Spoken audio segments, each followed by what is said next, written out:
ഇതാണ് കടച്ചക്ക പൊരിച്ചത്. ഇത് എങ്ങനെയാണ് പൊരിക്കുകയെന്ന് വിചാരിച്ചു കഴിഞ്ഞാൽ ഞാൻ കുറച്ച് ഇത് എന്ത് പൊടിയാ, കടലപ്പൊടിയും കുറച്ച് ഞാൻ ഈ ഓട്സും കൂട്ടി കുഴച്ച് വെച്ചായിരുന്നു. അപ്പോൾ അതെല്ലാം കൂടി നല്ലോണം മൊരിച്ചെടുത്ത് സോസും കൂട്ടി തിന്നാൽ നല്ലതാണ്. കടച്ചക്ക എല്ലാവർക്കും അറിയുന്നില്ലേ.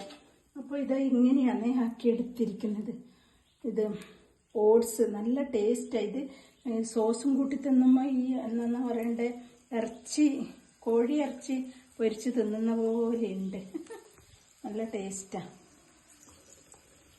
ഇതെല്ലാം പൊരിച്ച് കഴിഞ്ഞു. അപ്പം ഞാനൊരെണ്ണം തിന്ന് നോക്കട്ടെ എങ്ങനെയുണ്ട്. ഞാൻ ഇങ്ങനെ സോസും ഇതും കൂട്ടി തിന്നുന്നത് ആദ്യമായിട്ടാണ്.